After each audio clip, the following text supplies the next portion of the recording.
Hey guys, it's Jessie, And Lynn. and this is Don't Burn the Cookies podcast. This episode, we're going to talk about some of the reasons why teachers are quitting these days. There's so many different reasons out there, from economic woes to crazy children, no admin support, for example. So we kind of want to dive into some of those and just kind of give our opinion on what's going on and some solutions that we just kind of thought of that might be able to help. Sure, it won't cure, but it might help. Do you want to go first, since you have some experience as a substitute teacher? Yeah. A lot of kids nowadays are just beyond. I know they're burned out from school. Mm-hmm. They do a lot more work in school than we did as growing up. Yeah. But mainly, they have no support. You know, they want teachers to just pretty much teach. They don't want teachers, being a support system. I'm glad my kids go to a school that, they have a good support system. Like, I can explain to them, I'm having trouble getting him on the bus, or I'm having trouble with him doing his homework, or we're having outbursts at home, and I'm like, is there anything y'all are doing different at school? Can y'all reinforce, behavior? No, they reinforce, teaching kids, like, they have a thing, it's called guidance. They go to once a week, I believe, or it's every other week. Okay. I think they change it out with something, or I don't know. I'm not 100% sure, but I know they go I think it's once a week. Mm-hmm. And the guidance teacher has taught them, it's my body. You can't make me do anything.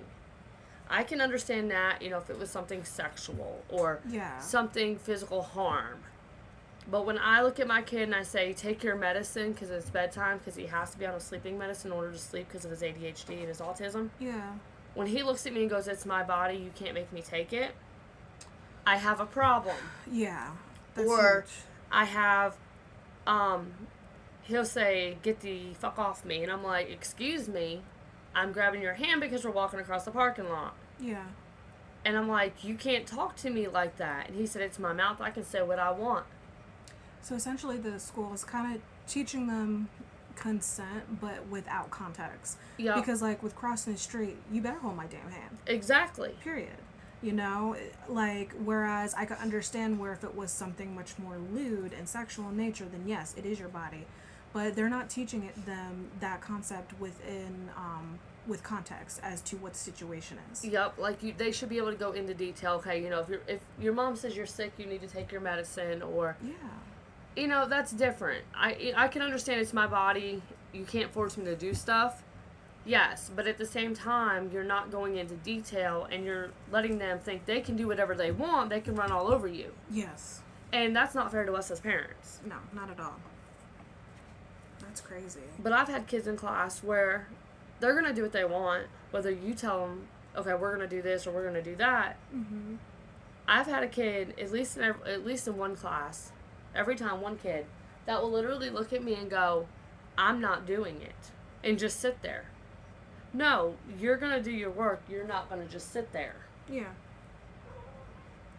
What about, reinforcing what some consequences would be if they do just sit there? Like, okay, I if you don't have. do it. Normally I'm like, all right, look, if you don't sit there, you're going to get a tally on the board. If you get so many tallies, then you're going to walk at recess. Okay. But even the schools don't want them being punished at recess by walking laps. Now, I know growing up, we had to run laps. Yeah. If we didn't do what we were told at recess, we ran laps, or we sat on the bench, and we didn't get to play. Yeah. School here, we don't want to enforce that. That's kind of abuse. Abuse for what? It's walking is not going to hurt them. No, not at all. And when you've got children throwing stuff in class, I've had chairs thrown at me, I've had trash cans thrown at me. Yeah. Granted, it was a special needs classroom, but you got the doctors not wanting to help parents out and correctly diagnose them, because they're like, okay, well, he doesn't do this here. You're saying he does this at home. Mm-hmm. But you don't got proof from the school, because the school won't write anything up for you to send to the doctor's office. I had to become friends with people at school and be like, hey, you've seen what he does. Can you write me a letter as a friend? Yeah. But I can't take it in there as, oh, he's doing this at school, because I have to have it as a friend writing it. They won't write anything up. And then they want to write him up and give him a referral because, oh, he said a bad word. He's getting peer attention. He's doing bad gestures. or he's refusing, being non-compliant. Yeah. I'm sorry. What do you expect me to do? Yeah. I've taken him to a doctor. They've changed his medicine. The medicine didn't work. I mean, it worked for most part. Like, it calmed him down. Yeah. But then by the end of the day, he's coming off of it, and it's like his rage went through the roof. And he's throwing stuff at us at home. He's cussing us out. If he comes in and says, I need milk. And I'm like, all right, give me a minute. I just sat down. Let me just sit here for a few minutes. I'll get you milk. I want it now. I hate you. Oh my gosh. And I'm like, whoa, hold up. Yeah. Like, I understand he's got anger. Yeah. But I'm not gonna, as soon as you say, I want a cup of milk or get me a cup of milk, I'm not jumping at that very second. Yeah. If I have been go, go, go all day long, like I have been all weekend, and I sat down, and as soon as I sat down, get me a cup of milk, first off, you need to ask correctly. Secondly, when I say wait a minute or give me a couple minutes because I just sat down and I was reading something or I was trying to answer, 10 text messages, Yeah. give me a minute. Yeah. I will get up and get it as soon as I'm done. And then get mad and start, I'm gonna hit you in the head with something. I'm gonna bust your face. That's what I get told. And I wonder with the doctors that are not necessarily diagnosing them in a timely fashion, if they, I hate to say it because this does sound really dark, but it could be a possibility. If they're just trying to push meds because that's the most kickback as far as money-wise with patients, versus, yes, let's give this, patient meds, but let's also give them some form of, like, a referral to therapy. And I'm just like, why won't they also do that? Well, they were supposed to put Levi in therapy. But at the same time, it was, we'll get you a referral for therapy. Okay? That was last summer. That's not okay. I still not heard nothing from anybody for therapy. That's not okay. And I purposely set up, I don't like my voicemail box being set up. I absolutely hate getting voicemail. I don't check it. Don't leave me a voicemail. Yeah. But I set it up just because of his doctor's appointments. Yeah. No referral. I said something to his primary. Well, let me get a hold of the specialist and see where they want you to go. She hasn't heard nothing back. Her office manager sat on the phone, or receptionist sat on the phone for, I want to say, 30, 40 minutes waiting for somebody to answer the phone. Oh my God. But she's in her job, trying to do her job. She's got Yeah. people calling the office to make appointments for their kids. She can't sit on the phone with another office waiting for them to answer. Yeah. I had to cancel an appointment due to a medical issue we had here at the house. So I couldn't make it to that appointment. Yeah. I called to reschedule. Nobody would answer the phone. I'd sit there for an hour on hold waiting for somebody. Like, they would call a main office because it's through Brenner's. Okay. And you call a main office and they'll transfer you to that office. Yeah. Well, when I call that office, they transfer me. Then you sit and wait for somebody to pick up. Oh wow.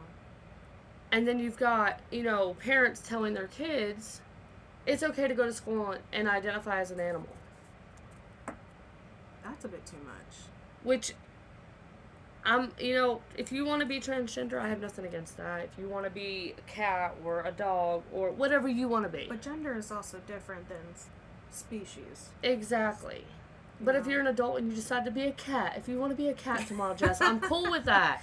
No, I'm good. I don't care. But I'm just saying, like, and that's another issue we have at school. Like, you've got kids coming in going, oh, well, I identify as a dog today.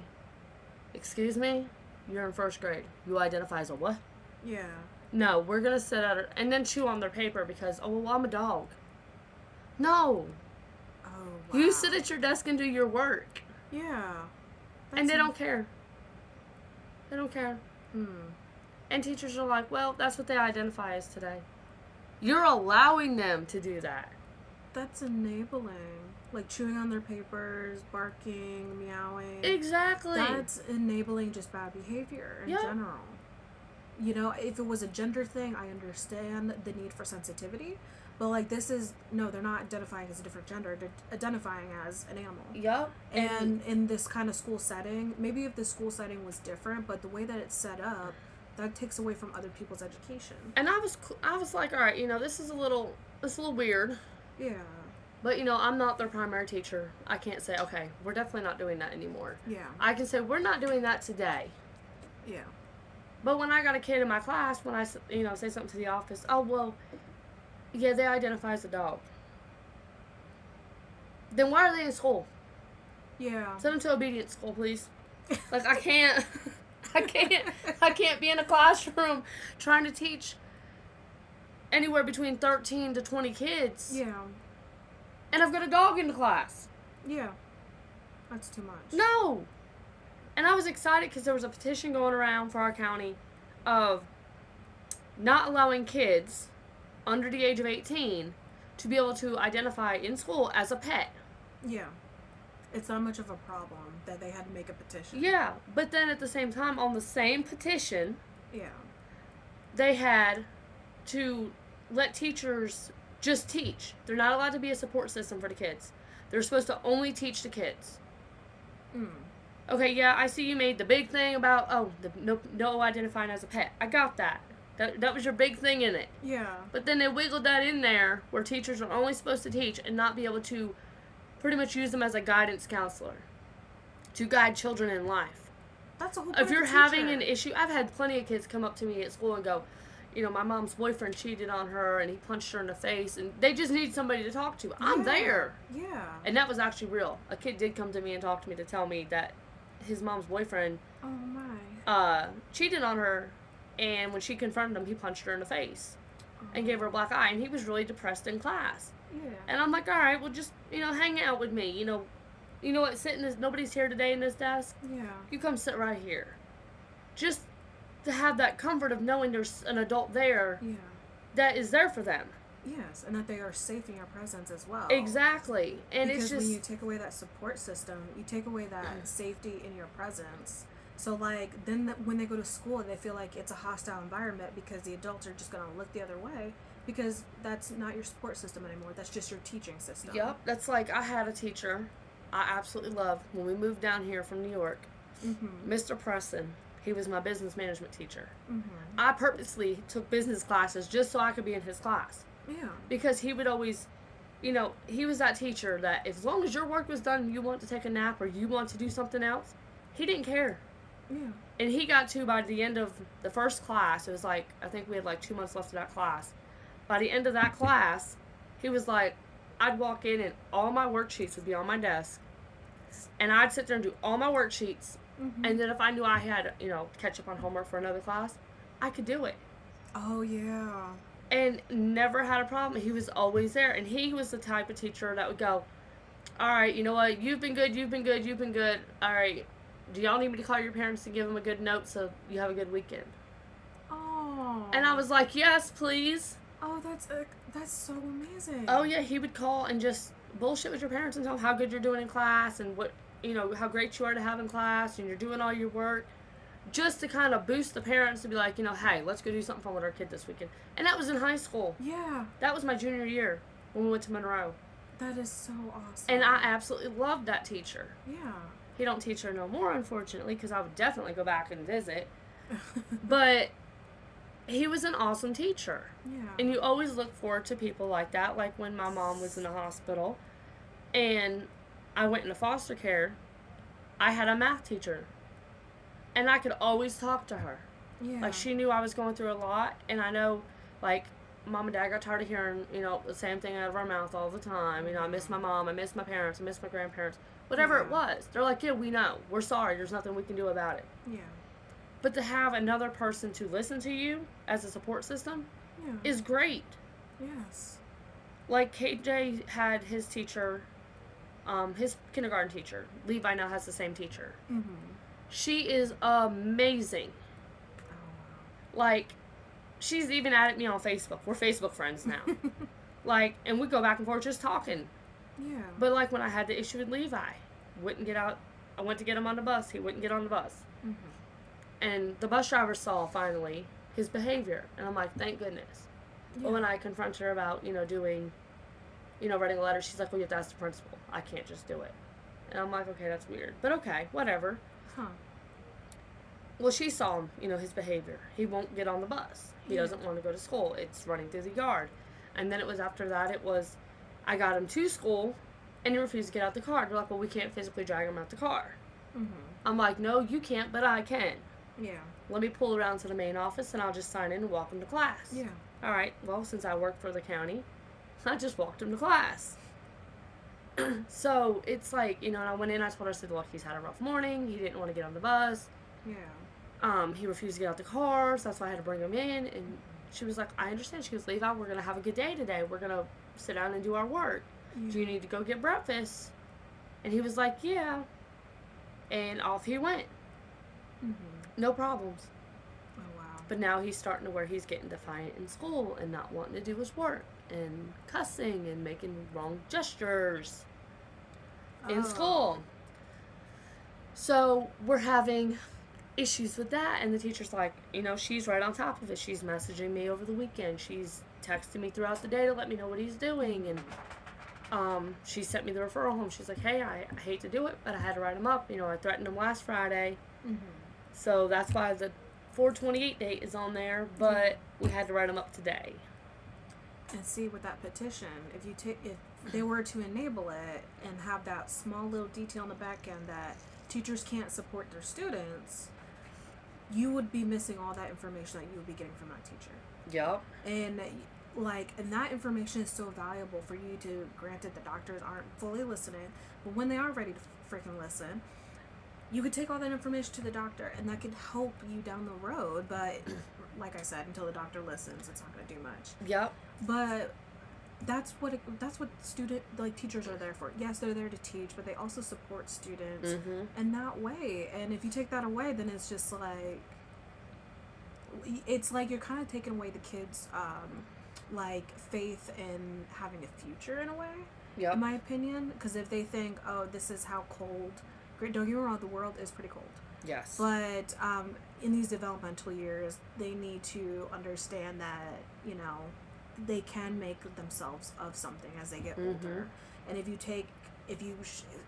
my opinion, if you expose them to this coldness so early on, you're gonna diminish their chances of getting to that end goal. Yeah. Let alone graduating high school. Yep. But they have been, with homework and stuff. I remember when we grew up, homework, we always had a ton of homework all the time. Right now in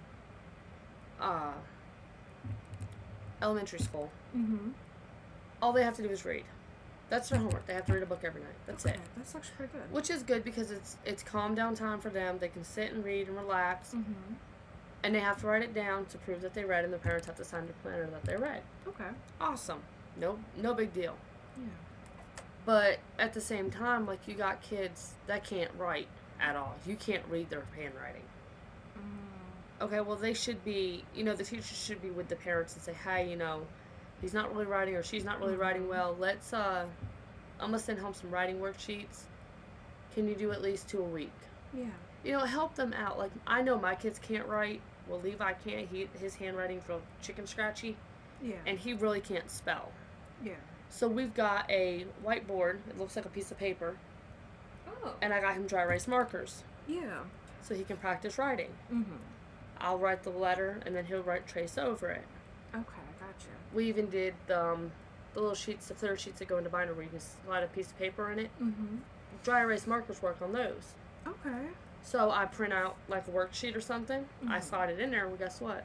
He can do that worksheet 1,000 times because he can write on it, and then I can go back there and erase it. Yeah.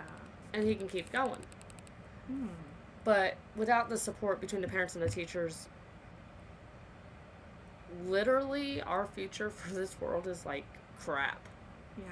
The whole education, the education system is already crumbling, but without that support, it's because you even got high school kids that don't want to even finish because they're burned out. It's the same stuff every day.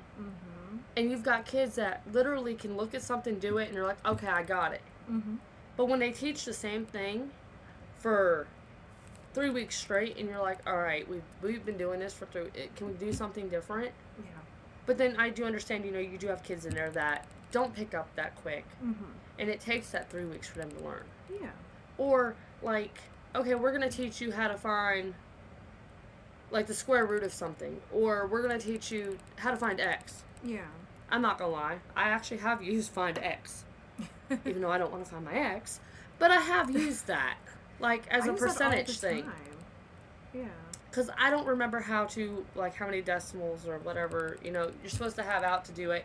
I always do, like, my 100% over, okay, it's 45% for that. Oh, okay. Well, then my X, and then, you know, that's what I do, because it helps me figure it out. Yeah. I've used that, but they should be teaching kids, like, finance. Oh, how to 100%. save money. You know, how to invest money. Mm-hmm. I took accounting classes in high school because I chose to. Yeah. They had the option. I think it should be mandatory. Mandatory how to cook food. Yes. Like, we had home economics in New York. Yes. I don't know if they have it down here, because I don't remember. They don't. The version that they kind of had down here was more of like a whole person concept around the home. Mm-hmm. So like, yeah, you learned how to cook just like you learned how to sew a button, but you also had to take that mechanical baby home. So it was more of a round, like a whole person concept around the home, not just like. Well, see, when I did with the home baby, ec in New that York was in cooking. health. Yeah. And I remember bringing it home because our brothers had baseball games, and I had to take that damn baby to the baseball games with us. But I'm like, you know, like, teach them how to cook. Not, okay, this is how you put the chicken in here and cook it for this long. Teach them how to make actual meals. Give them printout recipes to take home and put in a binder. Give them binders. Yes. I mean, you know, teach them how to do stuff. Step by step on how to do different things. How to wash a dish. I love my stepson to death. But for the love of God, he cannot wash a dish. Well, he couldn't. He can now, thanks to his amazing fiance. But, yes. because she has, like, been on top of him. But when he was 13, 14 years old, we were doing dishes. Oh, yeah. He was 13 years old. He'd wash a dish and leave a clump of soap on it. No.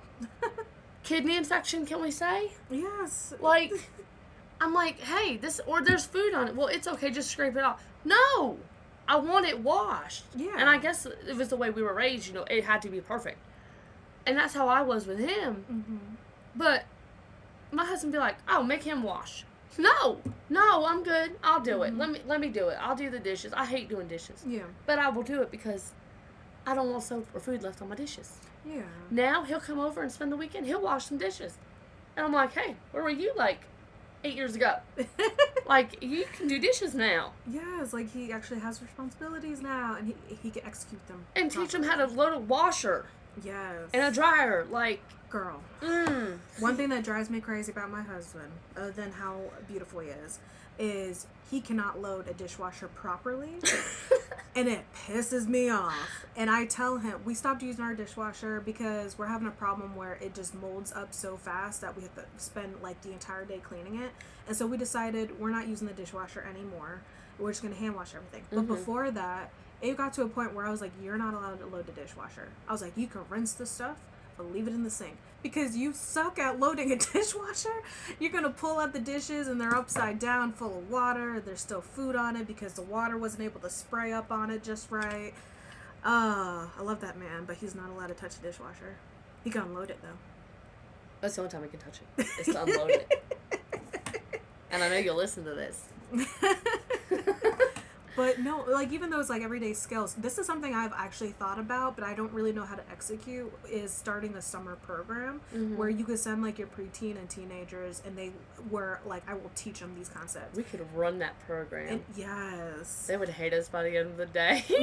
They would. But they could learn how to load a dishwasher, a washer, a dryer, and cook. And then more than just, like, everyday stuff, like cooking and loading dishwasher and finances, but I also want to open it up to, like, doing classes on basic gardening. Like, here's how you take care of a tomato plant. And we just take them out, put their hands in the soil, and just let them do it. Yeah. And see, a lot of people, that's their issue. Like, you can sit there all day long and teach them, okay, this is how we do this is how you do it, and draw pictures on the board. But unless they physically do it, it ain't gonna mean a thing. Exactly. Like, I know, like, when I go anywhere, like, I can ride that same route with somebody 100 times, but unless I drive it, you might as well forget it. Oh, yeah.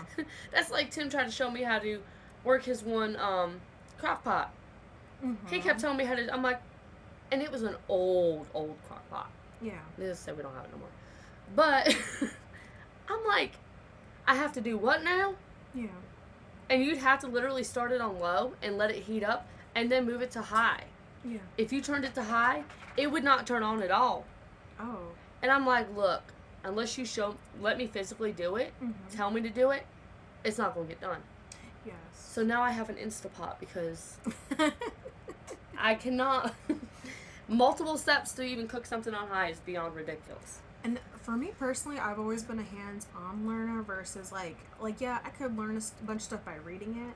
But I do better learning like hands-on. So like I remember when I used to be in the military, when I was still learning new things, when I got to my operational base, if I made a small mistake, you know, I would be like, here, give me the presentation, let me fix it. Yeah. And like other people would be like, oh no, I'll fix it. I was like, no, let me fix it. And they thought it was me being like upset or mad. I was like, no, I need to learn to get it right.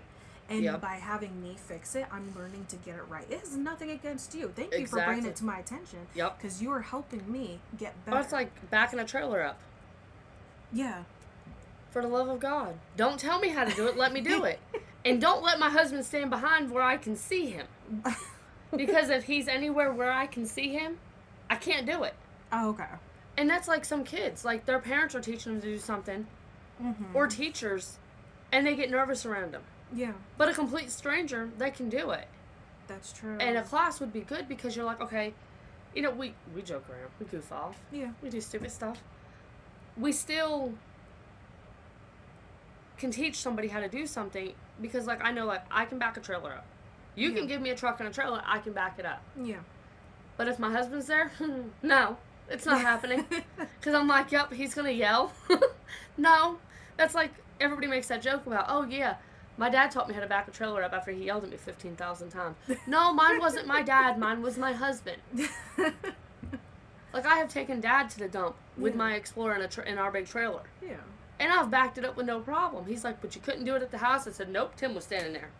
Yeah, and I mean, like, I think you could talk, especially with our first couple episodes of this podcast, me and you were, like, relearning how to talk around each other. Yes. After years of, like, being We weren't allowed to talk, though, for a lot of it. Like, it was like, what are y'all gossiping about? Y'all need to shut your mouths and work. Yeah. You need to get over there, and you need to be up here, and you need to be over there cleaning. You don't need to be standing next to each other. And we used to goof off. Remember sitting across the hall from our bedrooms, and we'd sit there and peek out the door and start whispering and gossiping back and forth? We used to have fun doing that. But then if we got caught, we weren't allowed to talk. So it was like, yeah, it was a problem. What do we say? Yeah. And now it's just like, screw it.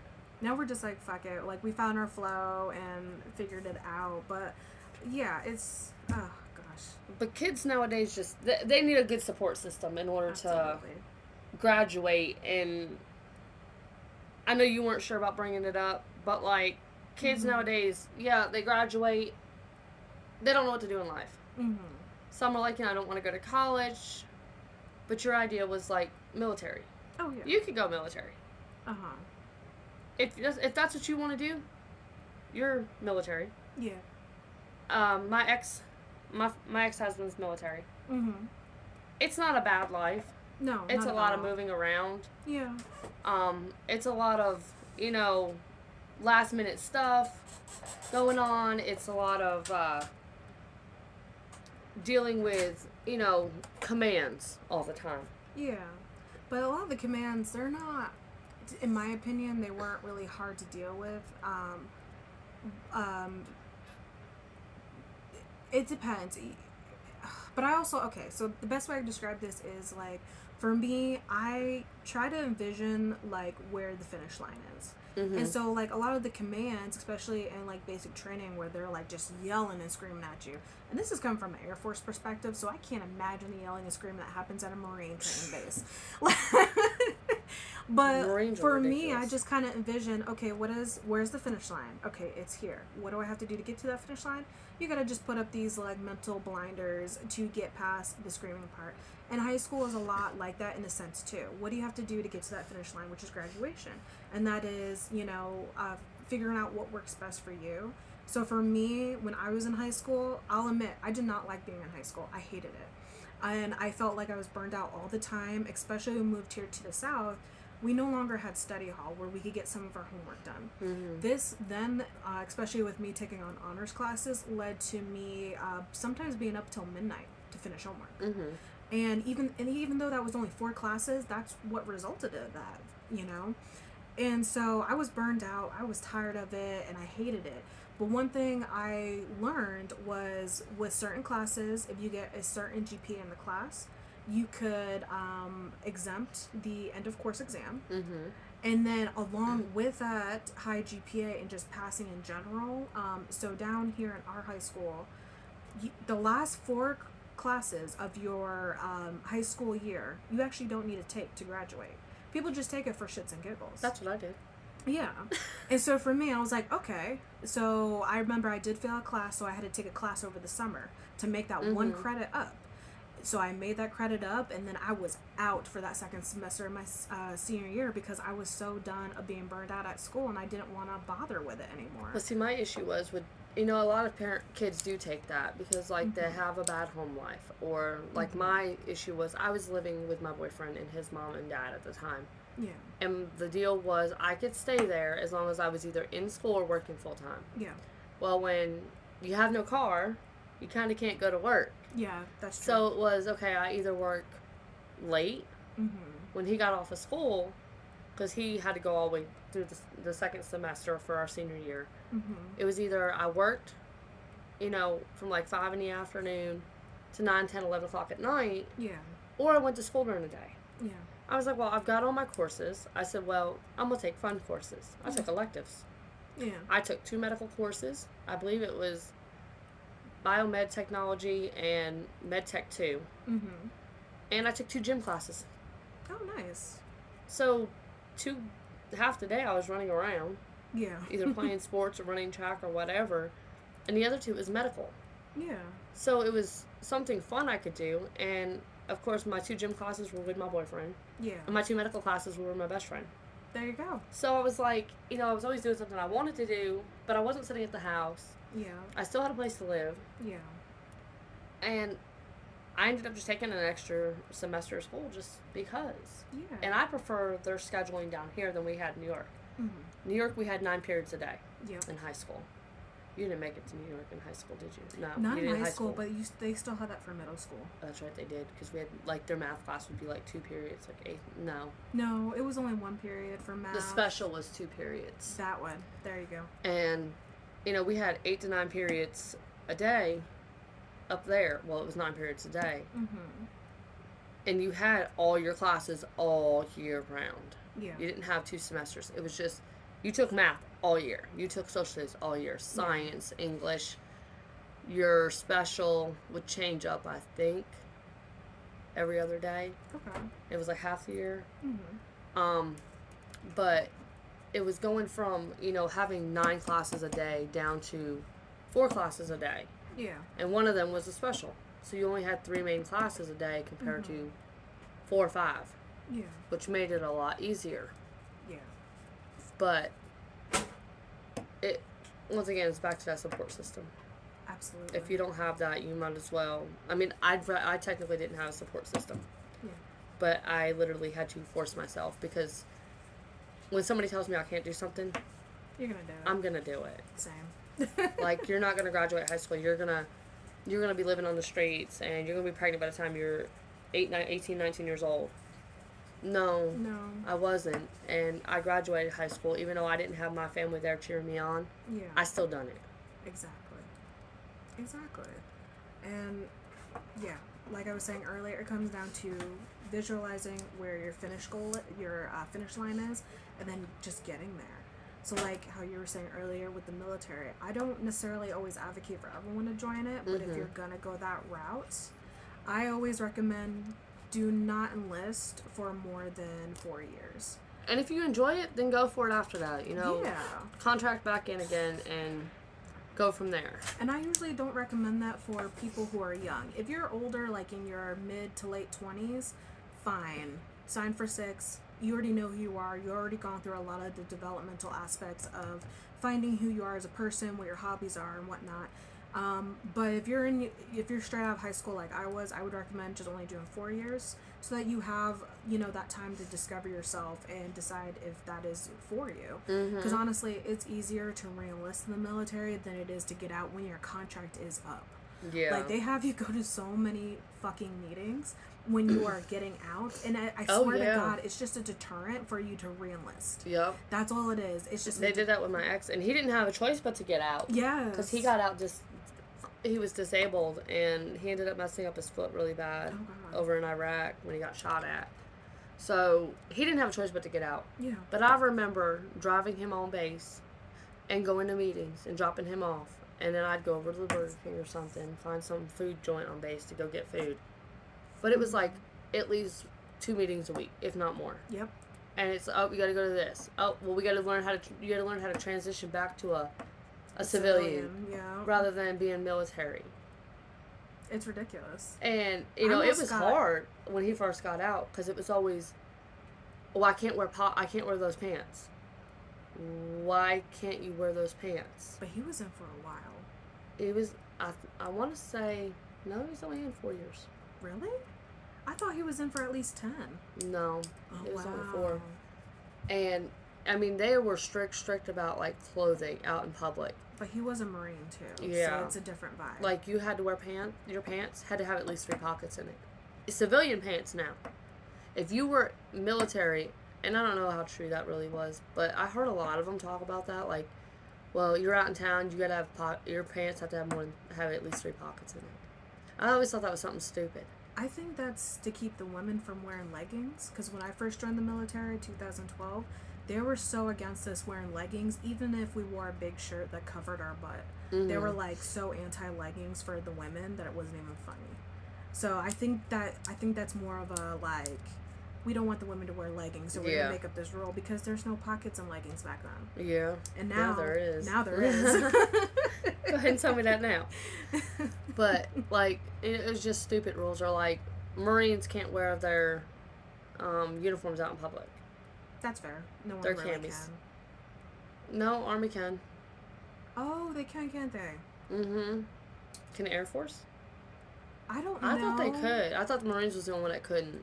I don't know if we can, because we consider that gauche anyway, so even if we can, we wouldn't. Like, but I know Navy can, and it sucked, because I don't know how many guys we'd see forget to get gas because they're like, oh, we're running late, we gotta get on base, and then you'd sit in line for an hour and a half just to get on base because of a wreck or something. I mean, I can't tell you how many mornings I spent outside base just in line on 24 to get on base. I mean, it was ridiculous.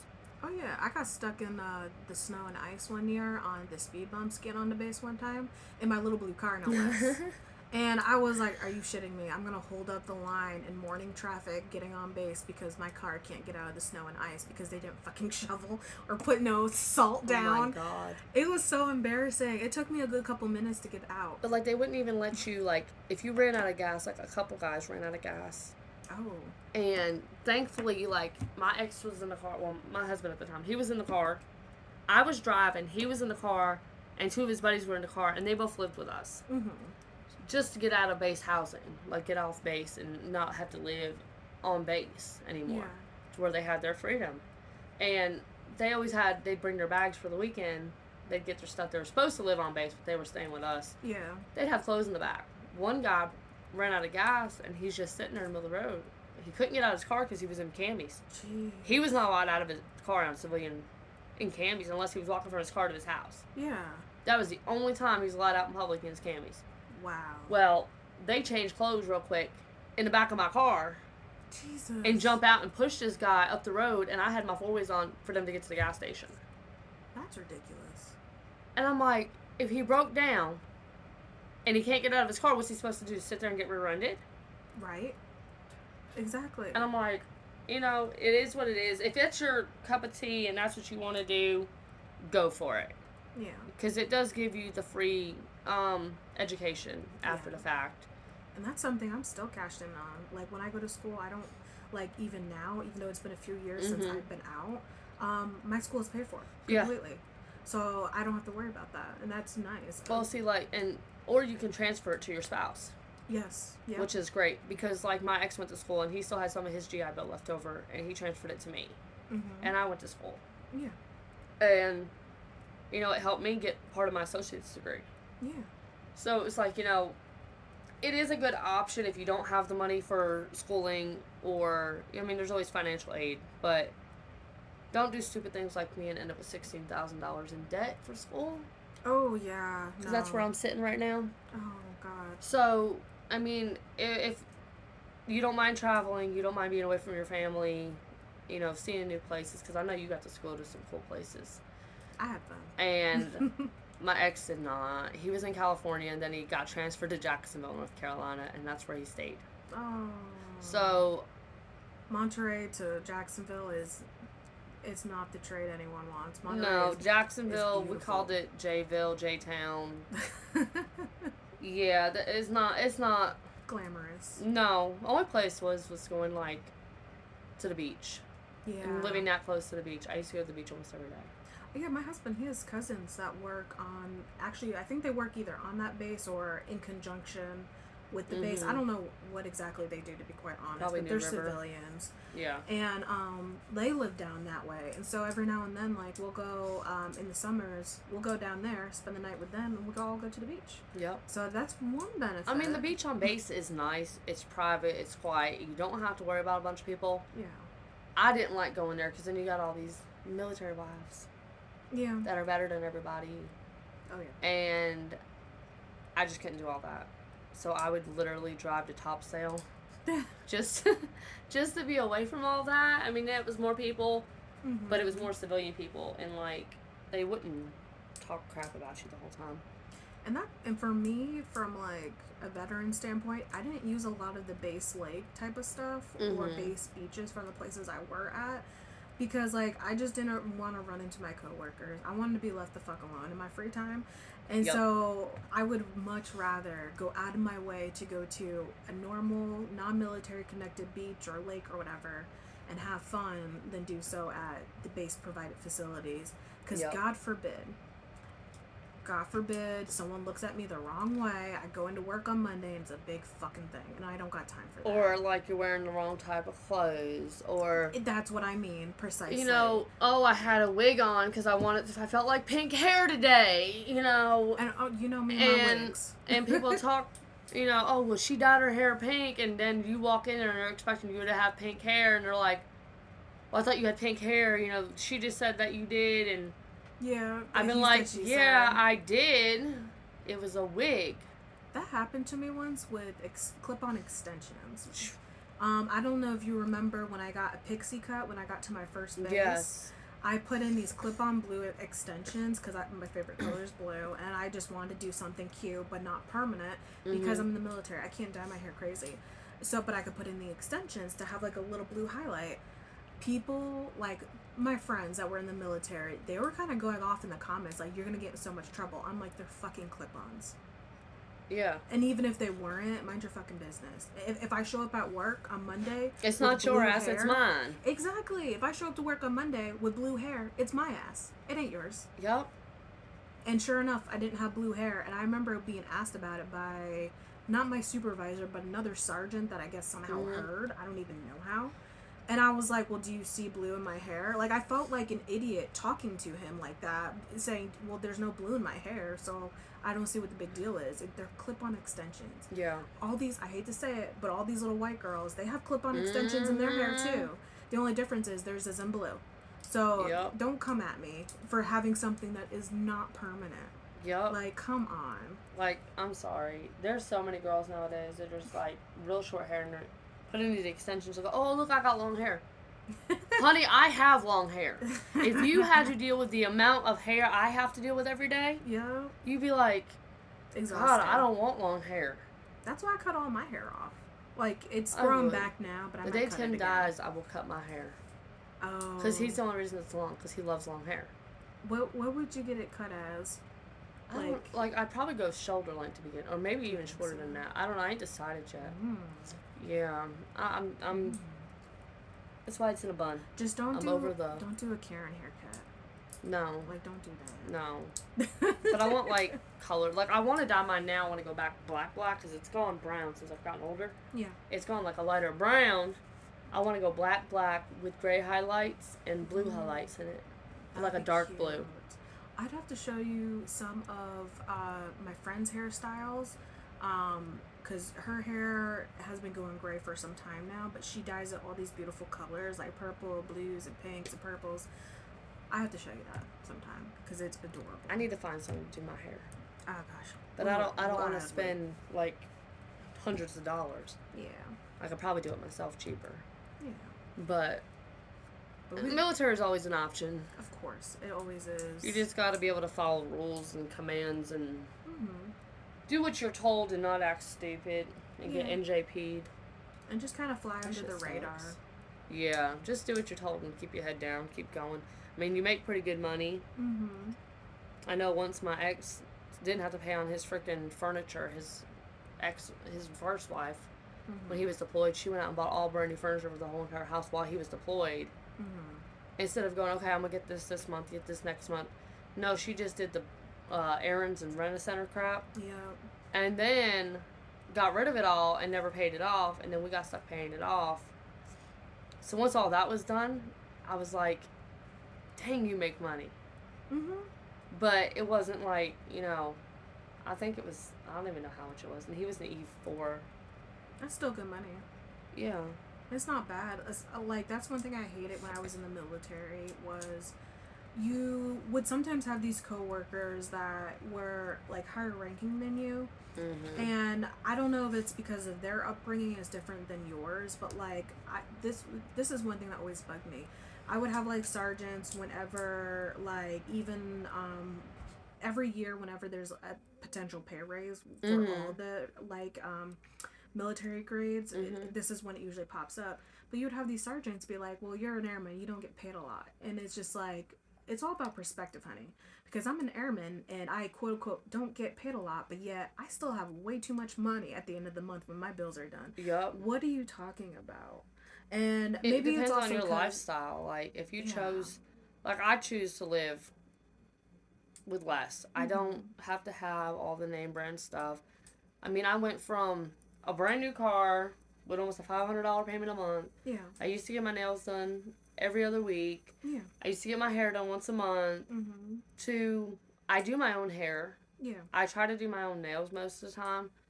But living on a farm, I don't worry about it. It's pointless. And I am going to see Godsmack in the end of the month. So I am getting my nails done for that. Yeah.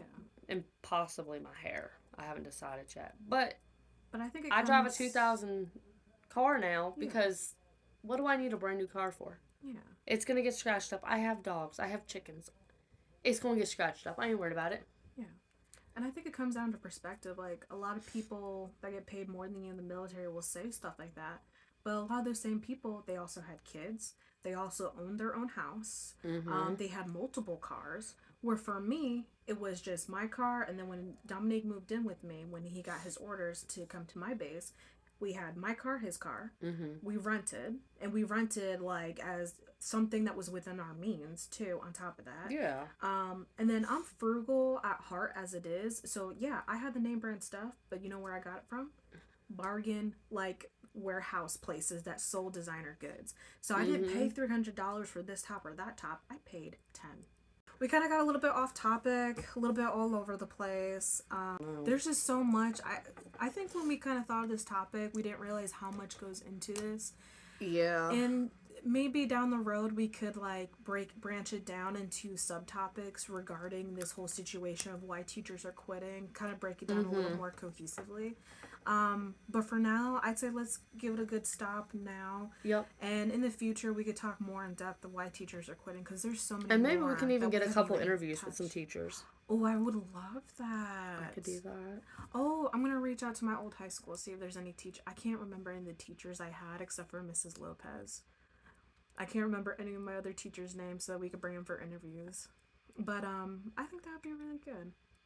Yeah, because Mr. Basden's not there. Although I have him on Facebook, our old principal. Let's get him on. Yeah. Because he don't work for the school no more, so he's got all the good gossip and stuff. Oh, that could be like a tea time / why teachers are quitting episode. I love it. My friend, she used to work for the school, and she actually got fired. Mm-hmm. and it was due to a medical issue, and something came up with, I was told money, Yeah. but she had like something, like a tumor or something. Okay. So, but I could get her. She don't work for the schools no more either. Ooh. Yeah. What do you guys feel about a tea time episode that talks about why teachers are quitting? What do you guys feel about Coming it? from a teacher Coming that from used to a work teacher. there. Yes. That would be awesome. Oh, that would be great. Let us know in the comments, or even just blow up our inboxes with your DMs and let us know what you think. But until next time, we hope you guys, what is it? Love, live, laugh. I don't know the order of it. Live, laugh, love. There I it is. have it. But I hope you guys live, laugh, love, and until next time. Remember your cookies. Don't Remember, y'all. Remember, y'all. Don't burn your cookies.